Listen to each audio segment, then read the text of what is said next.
Bien-aimés dans le Seigneur, Shalom. Il est écrit dans la Bible, l'homme ne vivra pas de pain seulement, mais de toute parole qui sort de la bouche de Dieu. Le pain est vital, mais il ne donne pas la vraie vie. Aujourd'hui, en effet, nous allons vous parler d'un sujet important qui s'intitule « Uza, le ciel a toujours raison ». Je reprends, Uza, le ciel a toujours raison. Nous sommes dans les livres de 2 Samuel chapitre 6 versets 1 à 9. La première question que nous devons poser est celle de savoir la biographie de ces personnages qu'on appelle Uza. Qui est Uza? Uza, bien-aimé dans le Seigneur, c'est un personnage de la Bible. Il était un lévite de la famille de Merari. Parce que vous devez savoir que Lévi avait engendré 3 fils. Le premier fils s'appelait Gershon, le deuxième s'appelait Kehat, le troisième s'appelait Merari. Nous sommes là dans le livre de 1 Chronique, chapitre 6, verset 29. Donc les Lévites, n'est-ce pas, étaient des serviteurs de Dieu dont la tâche était l'entretien, n'est-ce pas, du tabernacle. Et dans le tabernacle, ils étaient bien organisés, ils étaient bien structurés. Je vais dire, dans le parvis, on trouvait le fils de Gershon, dans le lieu saint, on trouvait le fils, n'est-ce pas, de Merari, dans le lieu très saint, on trouvait le fils de Kehat. Donc, Uza, son travail s'est limité au niveau du lieu saint. Et cette organisation, nous les trouvons également aujourd'hui dans l'Église, c'est-à-dire nous avons des serviteurs de Dieu qui s'arrêtent au niveau du parvis, d'autres vont au niveau du lieu saint, d'autres vont au niveau du lieu très saint. Et quand nous allons plus loin, bien-aimés dans le Seigneur, nous allons voir qu'il y a des serviteurs de Dieu, comparativement dans les 3 parties de l'homme, d'autres sont au niveau du corps, d'autres au niveau de l'âme, d'autres au niveau de l'esprit. Et quand nous allons également plus loin, nous allons voir qu'il y a des serviteurs de Dieu qui sont au niveau du premier ciel, d'autres au niveau du deuxième ciel, d'autres vont pénétrer même le 3e ciel. Vous allez le comprendre quand Paul le dit dans 2 Corinthiens chapitre 12, versets 2 à 4, que je connais un homme dans le Seigneur qui est arrivé jusqu'au 3e ciel. Là, il parlait, n'est-ce pas, de lui-même, il parlait du moment de sa conversion. Alors, l'objet central de l'histoire de Uza, ça s'appelle Arche des dieux. Arche des dieux, c'est un objet sacré. Arche des dieux, c'est un objet terrifiant. Arche des dieux, on le trouvait dans la 3e partie du tabernacle. Alors, Uza, lorsque l'arche revenait dans le pays d'Israël, parce que ça venait du pays des Philistins, elle a été prise lors d'une bataille à l'époque de Saoul, et quand ça revenait, Uza était parmi ceux qui conduisaient les chars qui portaient l'arche. Alors dans cet état de joie, l'arche voulait tomber. Et quand l'arche voulait tomber, Uza a tendu sa main pour saisir l'arche. La Bible dit, Dieu l'avait frappé à coup sûr, il était mort à coup sûr. Et David n'était pas content de cette mort. L'arche peut signifier un oint de Dieu. C'est-à-dire, un oint de Dieu, c'est une créature intouchable. Tel que la Bible dit, ne touchez pas à mes oints. C'est-à-dire, dans la vie des oints, on trouve la manne. Dans la vie des oints, on trouve les 10 commandements. Dans la vie des oints, on trouve le bâton d'Aaron. La manne et les 10 commandements représentent la parole de Dieu.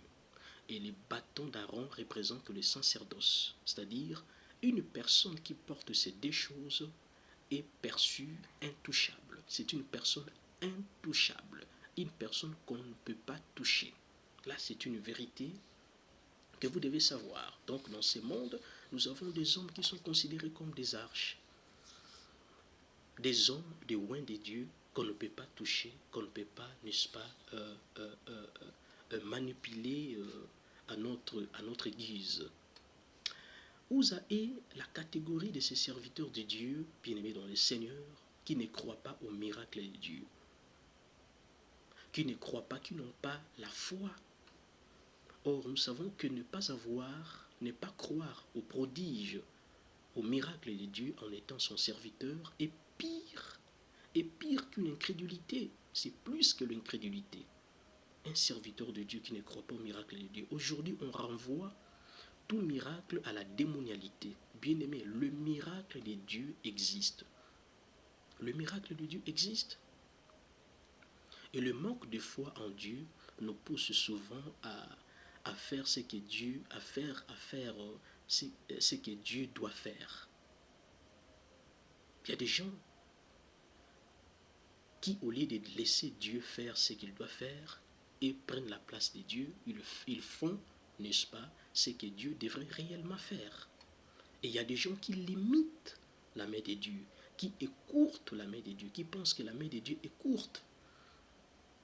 Or, dans le livre d'Ésaïe, chapitre 59, verset 1er, la Bible dit « La main de Dieu n'est pas courte pour sauver. » Et la main de Dieu n'était pas courte pour sauver l'arche. Son arche qui tombait, c'est ce que Uza a ignoré.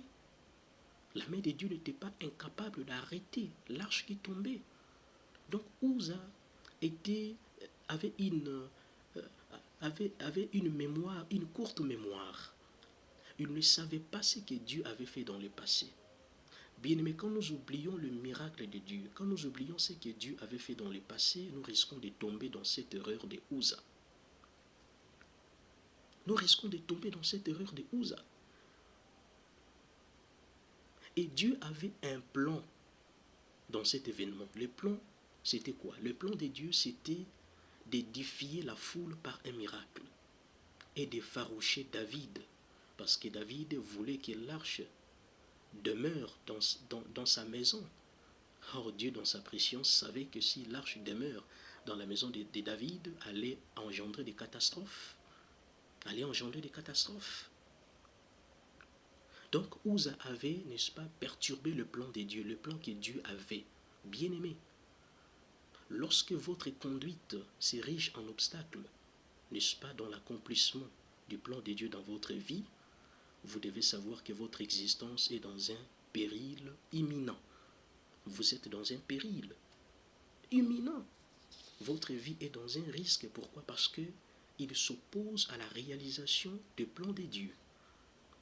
Et Uza était ce type, était ce lévite qui se disait dans son cœur que Dieu n'existe pas, je dois agir, je dois intervenir. Non, bien-aimé. Dieu existe à travers le miracle qu'il opère. Il existe à travers le miracle qu'il opère. Nous passons à notre deuxième verset biblique. C'est dans Hébreux chapitre 12, verset 29. La Bible dit ceci. Notre Dieu est aussi un feu dévorant.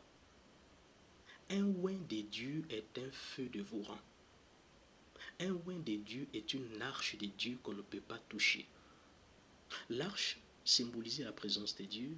L'arche en Israël symbolisait le trône de Dieu, sa gloire, sa majesté divine. Et il y a une chose que Uza ne savait pas, parce que les choses sacrées sont pour des hommes consacrés. Si vous touchez une chose sacrée et sans être consacré, vous allez passer des vies à trépas. Vous allez mourir. Quand vous touchez une chose qui est sacrée et que vous n'êtes pas consacré, vous allez mourir. Uza a voulu sauver Dieu, toucher à sa gloire, à son trône, comme Satan l'avait osé. Nous savons tous, n'est-ce pas, son sort. Nous savons tous son sort. Notre courage, bien-aimé, doit avoir, n'est-ce pas, doit tenir compte de la volonté de Dieu. Pourquoi je l'ai dit? Parce qu'une prétention, un héroïsme qui exclut la main de Dieu est pire qu'une sorcellerie. Quand votre courage met de côté la main de Dieu, il devient une sorcellerie. L'intention de Uza n'était pas mauvaise. Il avait une bonne intention de saisir l'arche qui tombait. Mais écoutez ceci. Quand les bonnes intentions ne croisent pas la volonté de Dieu, elles enfantent une catastrophe. Et les bonnes intentions ou la bonne intention n'est pas toujours la volonté de Dieu. La bonne intention est une chose, la volonté de Dieu en est une autre. Il y a des gens qui pensent que parce qu'ils ont de bonnes intentions, ils agissent dans le plan de Dieu. Non, c'est archi faux. La bonne intention est une chose, la volonté de Dieu en est une autre. La volonté de Dieu en est une autre. Troisième verset biblique. Nous sommes dans 1 Corinthiens chapitre 12, verset, n'est-ce pas, 12 à 30. Dans ce verset biblique, la Bible nous montre le corps de l'homme, comment le corps de l'homme fonctionne. Donc, chaque partie a son rôle à jouer dans le corps.